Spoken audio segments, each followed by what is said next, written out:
사랑방 전설에 오신 걸 환영합니다. 구독과 좋아요로 응원해주시고 여러분의 따뜻한 댓글 기대하면서 사랑방문 활짝 열겠습니다. 한양에서 남쪽으로 며칠을 내려가면 산줄기가 완만하게 내려앉은 고을 하나가 있었는데 그곳 사람들은 겉으로는 조용하되 속으로는 이야기가 많은 곳이었지요. 그 마을 끝자락 볕도 늦게 드는 초가집 하나를 두고 사람들은 낮게 목소리를 깔고 이야기를 나누곤 하였다고 합니다. 거긴 사람 사는 집이 아니라 사람을 잡아먹는 집이라더라. 그렇게까지 말이 돌았던 이유는 단 하나, 그 집의 큰마님 때문이었지요. 젊은 시절부터 성정이 곱고 매서웠다 하나 나이가 들수록 그 성미가 더욱 날카로워져 며느리 셋을 연달아 내보냈다는 소문이 파다하였고 게다가 몇 해 전부터 눈까지 멀어버렸으니 보는 눈은 없되 모든 것을 더 크게 의심하고 더 세게 몰아붙이게 되었던 것이었습니다. 그런데 그런 집으로 또 한 명의 새 며느리가 들어온다는 소식이 들렸으니 마을 사람들 입장에서는 그저 고개를 저을 수밖에 없었지요. 이번에는 얼마나 버틸까 사흘이면 길지 이런 말들이 오갔던 그날 해가 기울 무렵 조용히 가마 하나가 그 집 앞에 섰습니다. 가마 문이 열리고 내려선 이는 앳된 얼굴의 처자였는데 눈빛은 맑고 말수는 적어 보였으며 무엇보다 그 걸음이 조심스러우면서도 흔들림이 없었지요. 그 모습에 사람들은 더 수군거렸습니다. 저 아이는 더 오래 못 가겠구나. 그런데 말입니다. 그 말은 오래가지 않아 틀렸다는 것이 드러나게 되었지요. 왜냐하면 그 며느리는 겉보기와 달리 마음이 매우 단단한 사람이었기 때문이었습니다. 며느리가 첫 발을 들이던 날 큰마님은 이미 마루 끝에 앉아 있었지요. 눈은 보이지 않으나 기척 하나는 놓치지 않는 사람이었기에 가마소리가 멈추는 순간부터 이미 알고 있었던 것입니다. 왔느냐? 그 한마디에는 반가움도 기대도 없이 그저 시험을 시작하겠다는 뜻만이 담겨 있었지요. 며느리는 곧장 큰 절을 올리며 소녀, 이 댁에 몸을 의탁하게 되었사옵니다 하고 또박또박 말하였는데 그 목소리가 떨리지 않았던 것이 오히려 더 눈에 띄었다고 합니다. 큰마님은 잠시 말이 없더니 곧 규율을 쏟아내기 시작했지요. 이 집에서는 말이 많을 필요 없다.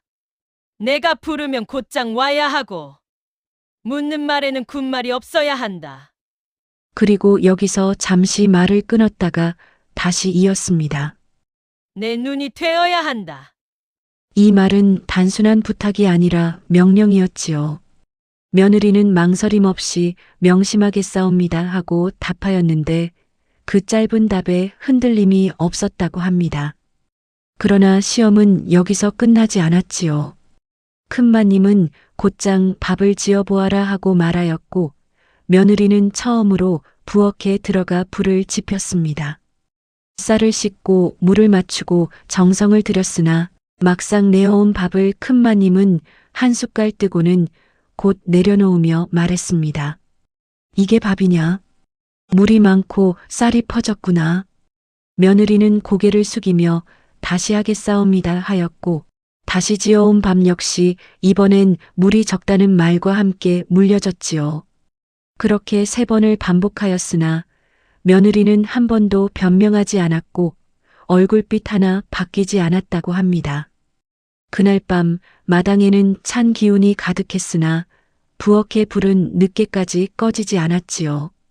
그렇게 며느리가 그 집에 들어온 지 보름이 지났을 무렵이었지요. 겉으로 보기에는 여느 집과 다르지 않게 하루가 흘러가는 듯 보였으나 속사정을 들여다보면 사정은 점점 기울어지고 있었던 것입니다. 원래도 넉넉하지 못한 살림이었는데 겨울이 깊어지면서 쌀독은 빠르게 바닥을 드러내기 시작하였고 장작 또한 넉넉지 않아 불을 오래 지피기도 어려워졌지요. 그런데도 큰마님은 여전히 예전과 다름없이 음식을 내오라 하였고 며느리는 그 말에 단 한 번도 거역하지 않았습니다.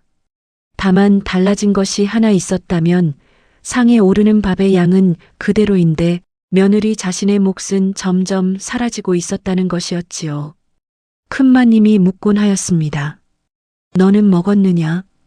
그러면 며느리는 늘 같은 말로 답하였습니다. 예, 어머님. 먼저 먹었사옵니다. 그러나 실상은 달랐습니다. 며느리는 밥을 지을 때마다 일부를 덜어내어 큰마님 상에 올리고 자신은 남은 누룽지조차 제대로 챙기지 못한 날이 많았지요. 배고픔이 쌓이면 사람은 예민해지기 마련인데 이 며느리는 오히려 말수가 더 줄고 걸음이 더 조심스러워졌다고 합니다. 그 모습이 이상하다 여긴 이웃 아주머니 하나가 어느 날 몰래 물었지요. 얘야, 너 제대로 먹고 사는 것이냐? 그 물음에 며느리는 잠시 웃더니 사람이 마음이 편하면 배도 덜 고픈 법이라 하였습니다 하고 넘겼다고 합니다. 그러나 그 말은 듣는 이의 가슴을 더 무겁게 하였지요. 그런데 말입니다. 사람이 마음으로는 얼마든지 버틸 수 있다 하나 몸이라는 것은 끝내 거짓을 견디지 못하는 법이었지요. 며느리가 그 집에 들어온 지 한 달이 다 되어갈 무렵 마을 사람들 사이에서는 다시금 수군거림이 일기 시작하였습니다. 저 아이 얼굴이 처음과 다르다. 눈빛이 점점 꺼져가는 것 같지 않느냐. 처음에는 그저 말이 적은 처자라 여겼던 이들조차 이제는 고개를 기울이게 되었지요. 그도 그럴 것이 며느리는 여전히 새벽이 되기 전 마당을 쓸고 우물까지 내려가 물을 길어오고 장작을 패어 불을 지폈으나 그 걸음이 이전과 달리 조금씩 무거워지고 있었기 때문이었습니다. 그러던 어느 날 우물가에서 물동이를 끌어올리던 중이었지요. 평소 같으면 단숨에 올렸을 동이를 그날은 2번, 3번 끌어당겨야 했고 결국 손에 힘이 풀리며 줄이 미끄러져 동이가 벽에 부딪히는 소리가 울려 퍼졌습니다. 그 소리를 들은 이웃 노파가 다가와 물었습니다.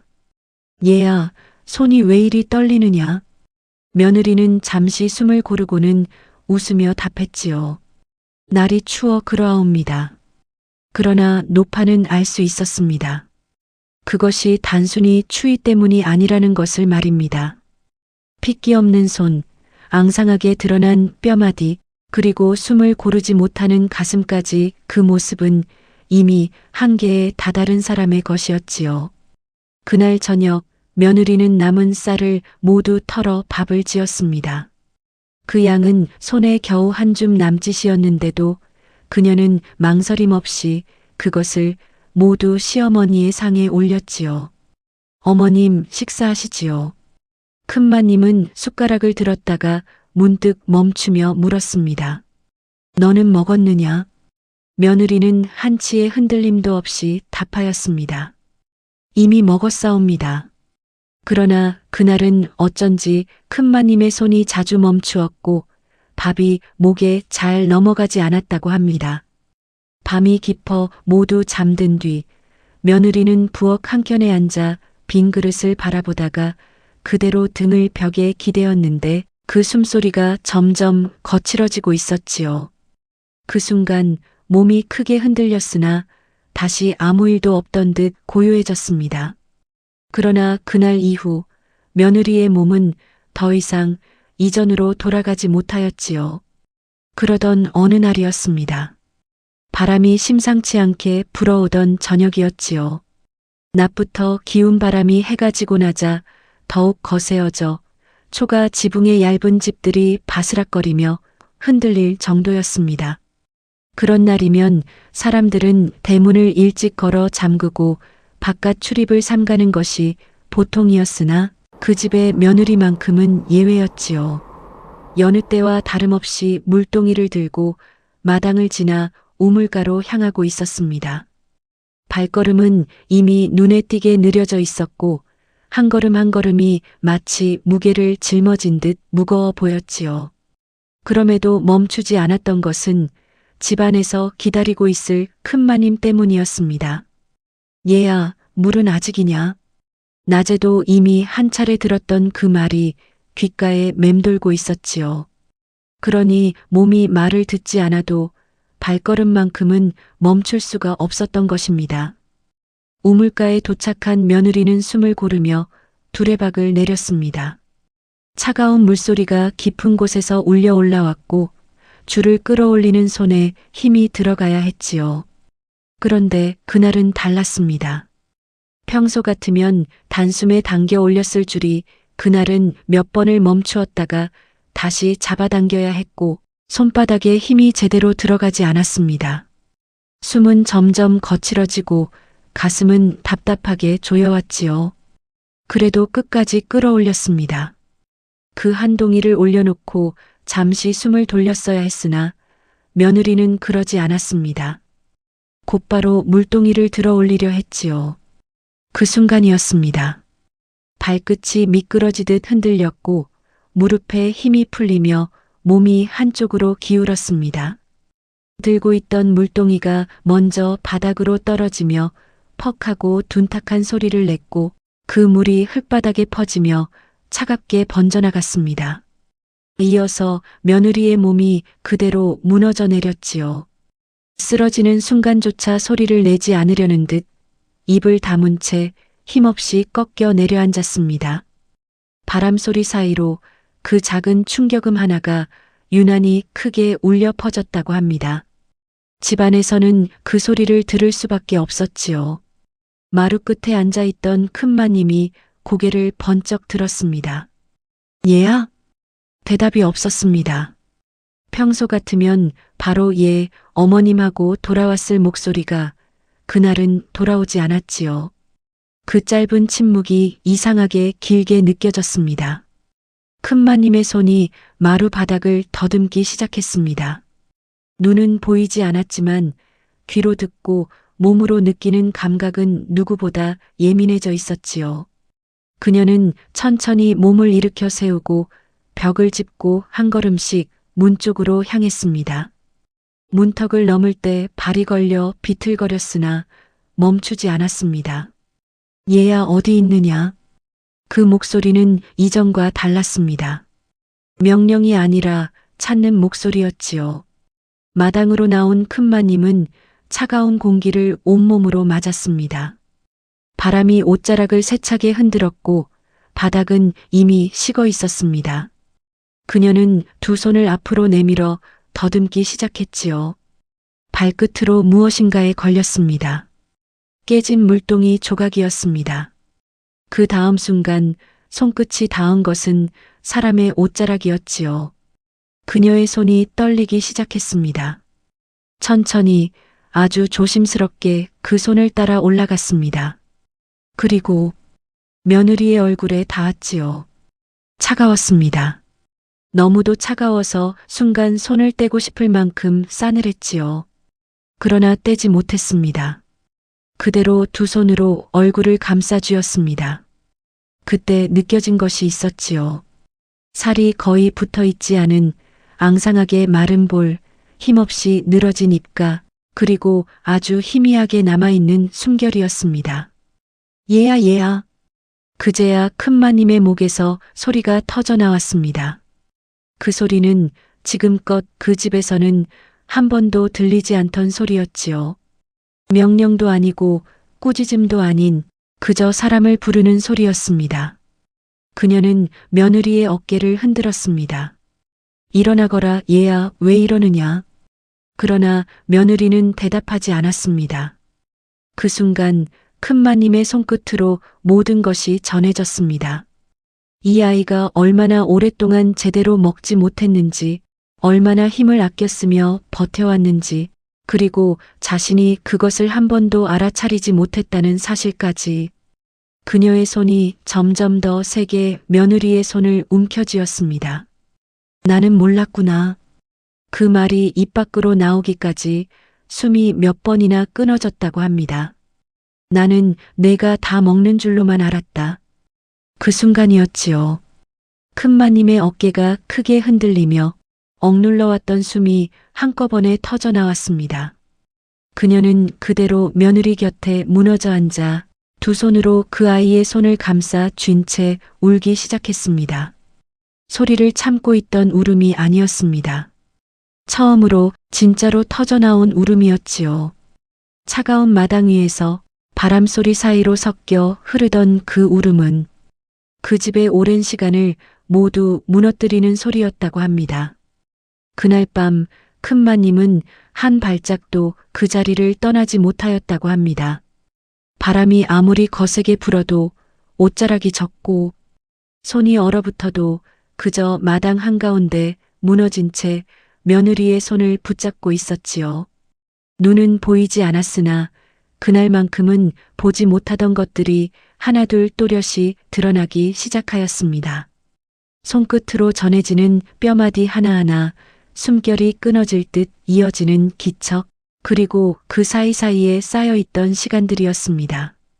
이 아이가 이렇게까지 되었는데 그 말이 목구멍에서 맴돌다가 끝내 밖으로 나오지 못하고 다시 가슴으로 내려앉았지요.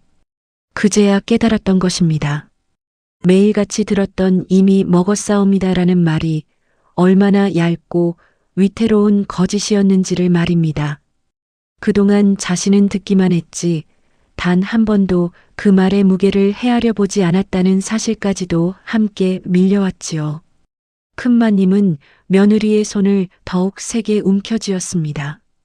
그 손이 끊어질 듯 가늘다는 것을 느끼면서도 놓을 수가 없었습니다. 얘야, 내가 너를 이렇게 만들었구나. 그제야 입 밖으로 나온 말은 낮았으나 그 무게는 바람소리보다 더 크게 퍼졌다고 합니다. 그날 밤 이웃 몇이 소란을 듣고 달려왔고 등불을 들고 마당을 비추었지요. 그 불빛 아래 드러난 며느리의 모습은 말 그대로 숨만 붙어 있는 형편이었습니다.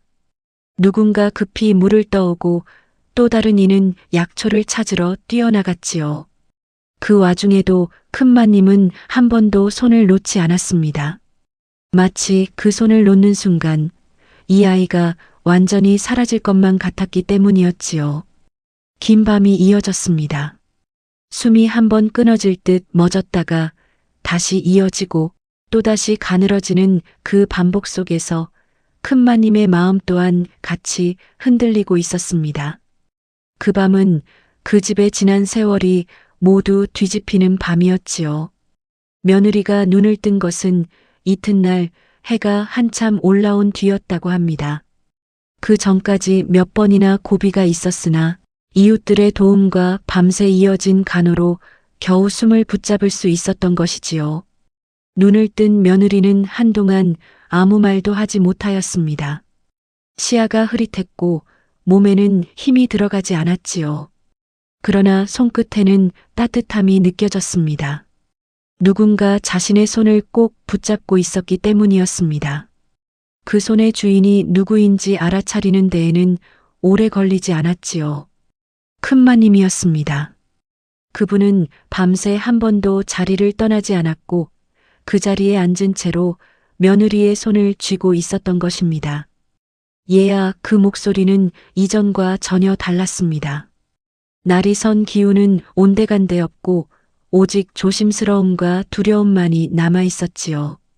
이제는 나와 같이 먹자, 그 말은 짧았으나 그 안에는 수많은 시간이 담겨 있었습니다. 며느리는 그 말을 듣고도 한동안 대답하지 못했습니다. 그저 눈가에 눈물이 맺혀 조용히 흘러내렸지요. 그날 이후 두 사람의 상은 달라졌습니다.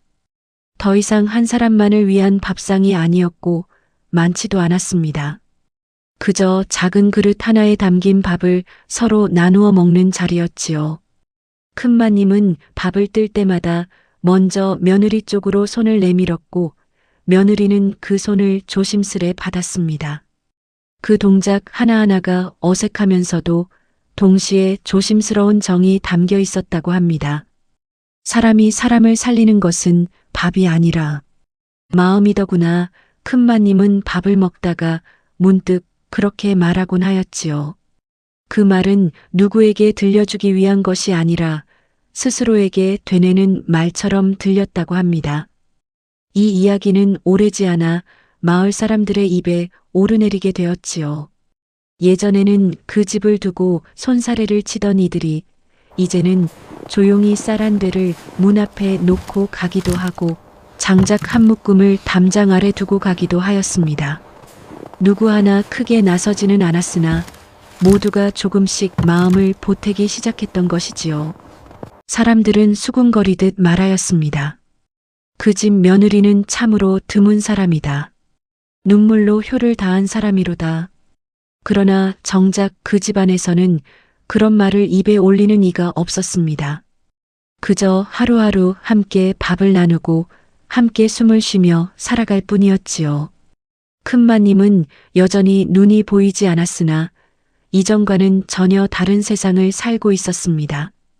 보이지 않아도 느낄 수 있는 것들이 얼마나 많은지를 뒤늦게 알게 되었기 때문이었지요. 며느리는 예전처럼 바쁘게 움직이지는 못하였으나 그 자리에 앉아 있는 것만으로도 집안의 온기가 달라졌다고 합니다. 세월이 조금 더 흐른 뒤 그 집은 더 이상 사람들이 피하는 집이 아니었습니다. 오히려 마을에서 가장 먼저 연기가 오르는 집이 되었고 가장 늦게까지 불이 꺼지지 않는 집이 되었지요. 사람의 온기가 머무는 집이 되었기 때문입니다. 그래서 이 이야기는 오래도록 남게 되었습니다. 특별한 일이 있어서가 아니라 그저 한 사람이 끝까지 마음을 놓지 않았고 또 다른 한 사람이 뒤늦게 그 마음을 알아보았기 때문이었지요. 그리고 사람들은 그 이야기를 들을 때마다 마지막에 이렇게 말하곤 하였습니다. 사람을 살리는 것은 결국 마음이더라. 오늘의 이야기는 여기까지입니다. 살면서 따뜻한 온기는 항상 가까이에 있는 사람들에게 조금씩 배려하는 마음에서 시작되는 거 아닐까요? 가슴 따뜻한 시간 되십시오.